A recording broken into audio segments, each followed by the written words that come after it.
Hello बच्चों, let's read the following question. An element A decays into element C by a two-step process. Two-step process में A जो है वो C element में decay हो रहा है. कैसे? A changes to B plus क्या release हुआ? Helium nucleus. B changes to C plus क्या हुआ? 2 electrons release हुए. Then A and C are isotopes. A and C are isobars. A and B are isotopes. A and B are isobars. So first of all, we will talk about the key concept used in the question. इस question में हम क्या key concept apply करेंगे? पहले हम बात करते हैं isotopes के बारे में कि isotopes हम किन्हें बोलते हैं, जिनका same atomic number होता है but different mass number होता है. Same atomic number लेकिन different mass number हो तो उन दोनों को हम बोलते, उन elements को हम बोलते हैं isotopes. And isobars क्या होते हैं? Isobars इसका उल्टा होता है, इसमें same number of nucleons होते हैं. mass number क्या होता है हमारे पास? mass number of nucleons होता है. That means same mass number means same number of nucleons. Same number of nucleons हो, same mass number हो, लेकिन different क्या हो? Different atomic number हो. But different atomic number.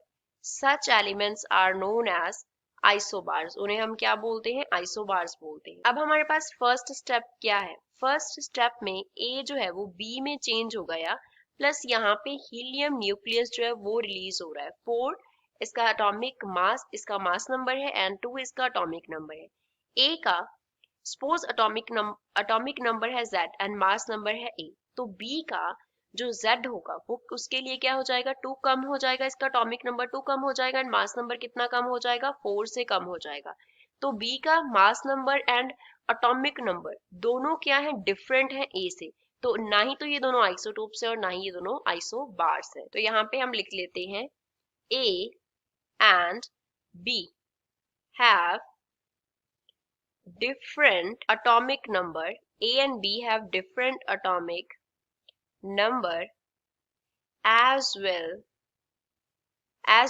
as different mass number. उनका different atomic number है and different mass number है. So they are not isobars nor isotopes. अब second step में क्या हुआ? जो B बना वो change हो गया किसमें? C में. प्लस यहाँ पे इलेक्ट्रॉन का 2 इलेक्ट्रॉन्स का इजेक्शन हो रहा है. इलेक्ट्रॉन का मास नंबर 0 होता है एंड इसका चार्ज कितना होता है? -1.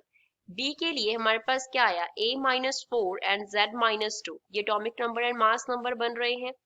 अब C का जो मास नंबर है वो चेंज हो जाएगा, A-4 हो जाएगा. तो मास नंबर क्या? अब इलेक्ट्रॉन का कोई मास नहीं है, मास नंबर 0 है, तो C का मास नंबर सेम होगा as the mass number of B. तो ये A-4 आएगा. अब एक इलेक्ट्रॉन इजेक्ट हुआ तो -1 चार्ज है, दैट मीन्स C पे क्या आएगा? पॉजिटिव चार्ज आएगा. 2 इलेक्ट्रॉन्स क्या हो रहे हैं? इजेक्ट हो रहे हैं. तो यहाँ पे Z-2 में 2 ऐड हो जाएगा, तो ये अगेन क्या बन गया? Z बन गया.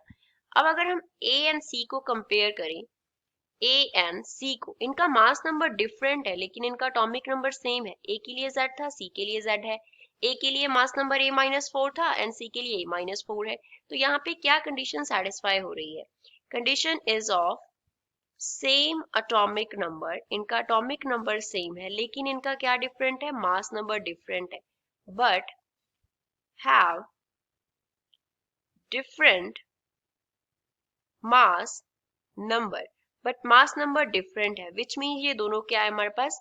आइसोटोप्स हैं. These two are isotopes. So this is final answer for the given question that A and C क्या है? आइसोटोप्स हैं. So A is the correct answer for the given question. I hope you understood well. Thanks.